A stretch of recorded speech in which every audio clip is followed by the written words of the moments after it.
તાલુકામાં ક્યાંક ધીમી ધારે તો ક્યાંક ધોધમાર વરસાદ શરૂ થઈ ગયો છે। 2 દિવસના વિરામ પછી વરસાદી માહોલ જામતા વાતાવરણમાં ઠંડક ફેલાઈ ગઈ હતી।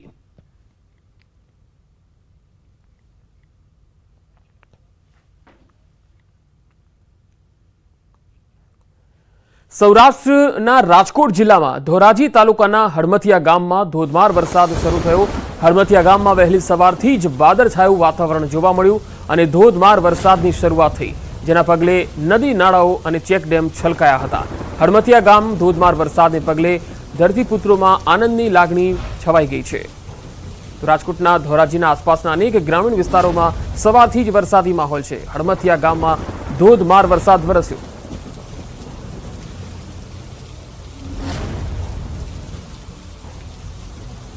તો રાજકોટના અનેક ગ્રામ્ય વિસ્તારોમાં વરસાદ છે। ધોરાજીની તાલુકાના આસપાસના જે વિસ્તારો છે તેમાં પણ ધોધમાર વરસાદ છે।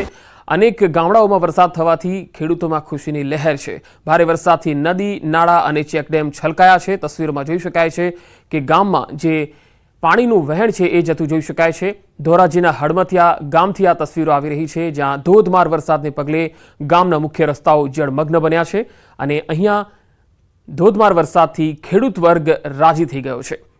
ધોરાજીના હડમથિયામાં ધોધમાર વરસાદ। વધુ માહિતી સાથે ફોનલાઈન પર સંવાદદાતા મુનાફ બકાલી જોડાયા છે। મુનાફ, શું હડમથિયા ગામમાં જ વરસાદ છે કે ધોરાજી જેતપુરના અન્ય વિસ્તારોમાં પણ વરસાદ છે? બિલકુલ ચોક્કસ પંકજ, સવારથી જ વાતાવરણમાં પલટો આવ્યો છે। કાળા ડિબાંગ વાદળા છે। હાલ ધોરાજી તો ધીમી ધારે વરસાદ હતો ધોરાજી ઉપલેટામાં, પણ વાત કરીએ ધોરાજી તાલુકાની જે હડમથિયા ગામથી આ ધોધમાર વરસાદ પડ્યો હતો। હડમથિયા ગામે વહેલી સવારથી જ વાદળછાયું વાતાવરણ જોવા મળેલ હતું। ધોધમાર વરસાદને લઈને હાલ ધોધમાર વરસાદ છે। ગામોમાં ગામના પાણી ભરાઈ ચૂક્યા છે। હોકરાના તેમાં પાણી ભરાઈ ગયા છે અને ખેતરોમાં બી પાણી ભરાઈ ચૂક્યા છે। ખાસ કરીને વાત કરવામાં કે ખેડૂત તંત્રમાં ખુશીનો માહોલ જોવા મળ્યો છે।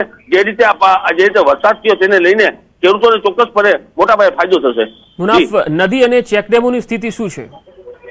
બિલકુલ જે રીતે વરસાદ થયો, જે રીતે હવામાન વિભાગે રેડ એલર્ટ કર્યું અને એની પહેલા 2 દિવસ પહેલા જે વરસાદ થયો તેને લઈને ચેકડેમો અને તળાવો તમામ ચેકડેમો છે તે ઓવરફ્લો થઈ ગયા છે અને ભાદર 2 છે તે ભાદર 2 માં અડધો ફૂટ પાણીની આવક ચાલુ છે। અત્યારે તમામ ડેમો અને ચેકડેમો છે તે ઓવરફ્લો થઈ ગયા છે અને ભરાઈ ચૂક્યા છે। તેને લઈને ખેડૂતોને પારાપાર મુશ્કેલીનો સામનો નહીં કરવો પડે। જે રીતે જે પુનારા પાકના અંદરમાં બી ખેડૂતોને કોઈ જાતની તકલીફનો સામનો નહીં કરવો પડે। જી મુનાફ, આભાર માહિતી આપવા માટે। વાત હવે જૂનાગઢની। જૂનાગઢ જિલ્લાના ઘણા ભાગોમાં વરસાદી માહોલ છે, જેમાં મધુરમ, ઝાંઝરડા ચોકડી, ટીંબાવાડીમાં ધોધમાર વરસાદ શરૂ થયો। વિરામ બાદ વરસાદ થતા રસ્તા પર પાણી વહેવા લાગ્યા। લોકોને ગરમીથી રાહત મળી ગઈ। હજુ પણ વાદળછાયું વાતાવરણ જોવા મળી રહ્યું છે। તસવીરોમાં જોઈ શકાય છે જૂનાગઢના અનેક વિસ્તારોમાં વરસાદ છે। ઝાંઝરડા, મધુરમ અને ટીંબાવાડીમાં ધોધમાર વરસાદ પછી હાલ સવારથી જ વરસાદી માહોલ પણ દેખાઈ રહ્યો છે। 2 દિવસ વિરામ હતો, એ પહેલા વરસાદી માહોલ હતો અને આજે સવારથી જ અહીંયા ફરી એકવાર વરસાદી માહોલ જામ્યો છે।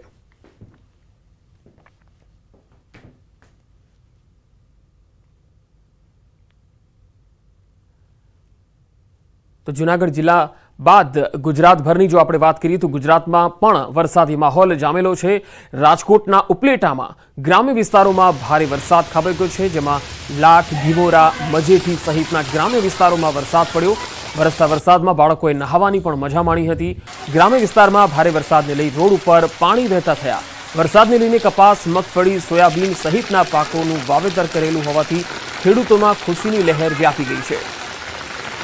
તસવીરોમાં જોઈ શકાય છે રાજકોટના ઉપલેટા અને અન્ય ગ્રામીણ વિસ્તારોમાં ધોધમાર વરસાદ છે। બાળકો આ વરસાદમાં નહાવાની મજા લઈ રહ્યા છે।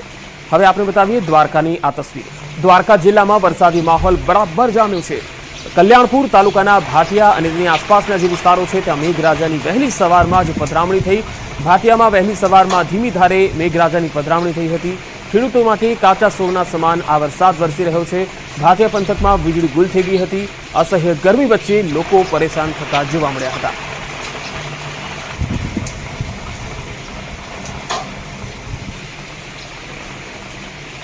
વાત અન્ય સમાચારોની કરીએ તો સુરેન્દ્રનગરમાં શંકાસ્પદ ચાંદીપુરા વાયરસથી મૃત્યુ થયું છે। અમદાવાદ હોસ્પિટલમાં સારવાર દરમિયાન મોત થયું છે। પાટડીના ખારાઘોડા ગામની 5 વર્ષની એક બાળકીનું મૃત્યુ થઈ ગયું। આ મૃત્યુનું કારણ જાણવા સેમ્પલ પૂના લેબોરેટરી ખાતે મોકલવામાં આવ્યા છે। રિપોર્ટ બાદ મોતનું સાચું કારણ બહાર આવી શકશે। સુરેન્દ્રનગર જિલ્લામાં ચાંદીપુરા વાયરસના શંકાસ્પદ કેસને લઈ તંત્રમાં દોડધામ મચી ગઈ છે.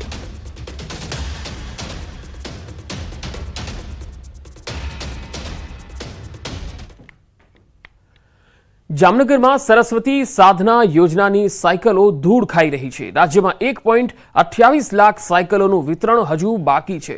ધોરણ 9માં પ્રવેશ મેળવતી વિદ્યાર્થીનીઓને સાયકલ આપવાની હોય છે, પરંતુ જામનગરની આદર્શ નિવાસી શાળાના ગોડાઉનમાં આ સાયકલો ધૂળ ખાઈ રહી છે. તંત્રની અણઆવડતને કારણે સરકારી સહાય માટેની 250 જેટલી સાયકલોનું હજુ સુધી વિતરણ કરાયું જ નથી.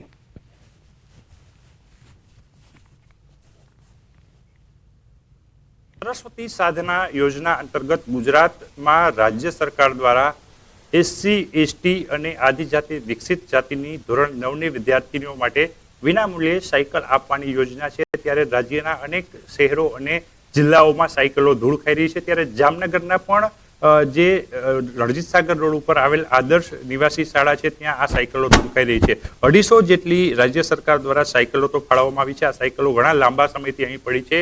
જે પ્રકારે વાત કરવામાં આવે, ધોરણ 9ની વિદ્યાર્થીનીઓ માટે રાજ્ય સરકાર દ્વારા આ સાયકલો ઉપયોગમાં લેવા માટે આપવામાં આવતી હોય છે. સહાય રૂપે જે સાયકલો આપવામાં આવતી હોય છે, જેને જે રાખવામાં આવી છે, ત્યાં પણ ઉપરથી જે પ્રકારે આપ દ્રશ્ય જોઈ રહ્યા છે, ગોડાઉનમાં છે, ત્યાં પતરા તૂટેલા છે અને નીચે જ જે સાયકલો છે તે સાયકલો પડી છે. એટલે સાયકલો ધૂળ ખાઈ રહી છે અને ડેમેજ પણ ક્યાંક ને ક્યાંક થઈ રહી છે.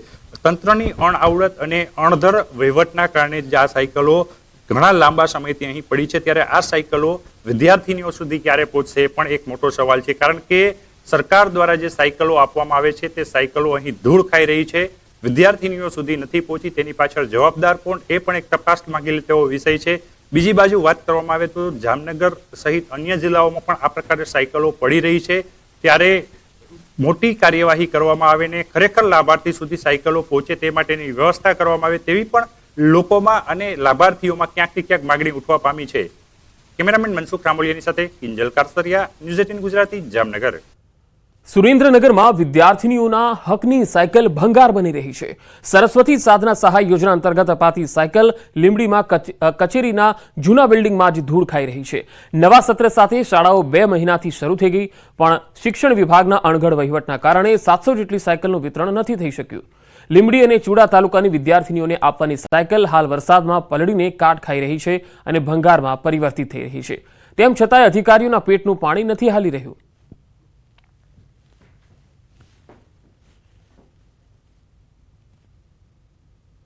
બે મહિના સ્કૂલ ચાલુ થઈ ગયા અને થયા છે, પણ હાલની તારીખમાં કોઈ પણ જાતની દીકરીઓને સાયકલનું વિતરણ કરવામાં આવેલ નથી.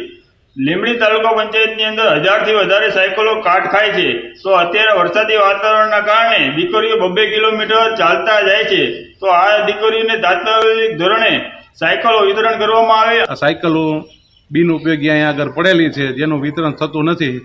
આ વિતરણ કરવા માટે કોઈ મોટા પદાધિકારીને ઉદ્ઘાટન સમારોહ રાખવાની હોય એવું લાગે છે. આ સાયકલોનું વિતરણ નહીં થવાથી વિદ્યાર્થીઓને દૂરથી ચાલીને આવવું પડે છે, રિક્ષા ભાડા દેવા પડે છે, વાહન ભાડા દેવા પડે છે. તો આ મારી માંગણી છે કે આ સાયકલો તાત્કાલિક વિદ્યાર્થીઓને આપવામાં આવે.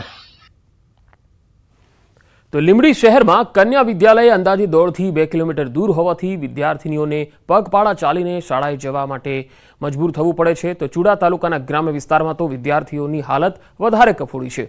ઉનાળુ વેકેશન બાદ શાળાઓ શરૂ થયાને 2 મહિના જેટલો સમય થઈ ગયો, છતાં સરકારી તંત્રને આ સાયકલ વિદ્યાર્થીઓને આપવા માટેનો સમય નથી મળ્યો.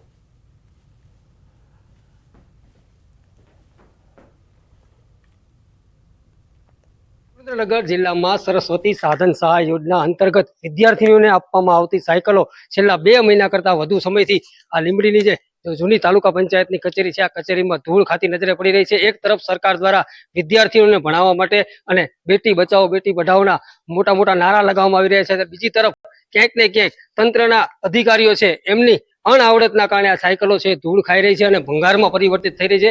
બીજી તરફ વિદ્યાર્થીઓ છે એ દૂર દૂરથી મોંઘા ભાડા ખર્ચીને કે હાલાકી વેઠવી અને શાળાએ અભ્યાસ માટે જઈ રહી છે. ત્યારે એક તરફ સંવેદનશીલ સરકારની વાતો કરતી આ સરકાર છે એ આ વિદ્યાર્થીઓને આ સાયકલો છે એ ક્યારે વિતરણ કરશે તે જોવું રહ્યું. અક્ષય જોશી, ન્યૂઝ 18 ગુજરાતી, લીંબડી. ભાવનગર શહેરના તમામ 13 વોર્ડમાં ફરતી ઈ રિક્ષા હાલ ભંગાર હાલતમાં છે. આ ઈ રિક્ષા મનપાને દાનમાં મળી હતી. ઈ રિક્ષા જ્યારે ચાલુ હતી ત્યારે જાહેરમાં કચરો નાખનાર સામે દંડનાત્મક કાર્યવાહી પણ થતી હતી. પણ હવે ઈ રિક્ષાઓ બંધ રહેવાથી શહેરમાં જાહેરમાં કચરો ફેંકતા લોકો બેફામ બની ગયા છે. વર્ષ 2019માં મનપાને ઈ રિક્ષા મારફતે 4.5 લાખ જેવી દંડની રકમ પણ પ્રાપ્ત થઈ હતી.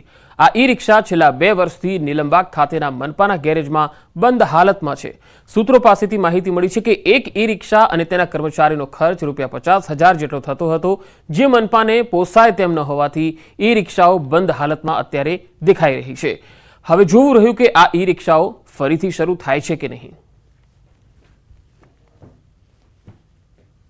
રિક્ષાઓ છે તેમાંથી તેની બેટરી ડિસ્ચાર્જ થવાના કારણે તેનો ઉપયોગ હાલ બંધ છે, પરંતુ તેમાંથી એક રિક્ષા રિપેર કરાવીને હાલ મહાનગરપાલિકા દ્વારા તેનો ઉપયોગ કરવામાં આવે છે. જ્યારે બાકીની 12 રિક્ષાઓ સહિતની 13 રિક્ષાઓનો માન્ય કમિશનર સાહેબની સૂચના અનુસાર આઉટસોર્સિંગ એજન્સી મારફત તેનો શહેરમાં ફરીથી તે ઉપયોગ શરૂ કરવામાં આવે તે માટેની હાલ ટેન્ડરની પ્રક્રિયા શરૂ છે અને ટૂંક સમયમાં આ તમામ રિક્ષાઓનો ફરીથી ઉપયોગ શરૂ કરવામાં આવનાર છે. એમાંથી 12 રિક્ષાઓ અત્યારે બંધ છે, એક રિક્ષા ચાલુ છે. આગામી દિવસોમાં આ રિક્ષાઓ ચાલુ થાય અથવા ચાલુ કરવા માટેના અમારા પ્રયાસો રહેશે. ભવિષ્યમાં પણ આ ઈ રિક્ષા દ્વારા પોલીસ અને ભાવનગર મહાનગરપાલિકાનું સંકલિત કાર્યવાહી થાય એના માટેના પ્રયાસ હાથ ધરવામાં આવશે. ઈ રિક્ષાનો ઉપયોગ પણ ભાવનગરમાં ખૂબ સારો થતો. દુકાને જઈને દંડ કરતા, સ્વચ્છતા ન જાળવે એની માટે બહુ સારી વાત. પણ પરિસ્થિતિ આ શાસકો અને આ અધિકારીને એ નથી ખબર પડતી કે લોકોએ આપેલું દાન હોય કે ડોનેટ કરેલી વસ્તુ હોય એની જાળવણીની જવાબદારી પણ આપણી છે.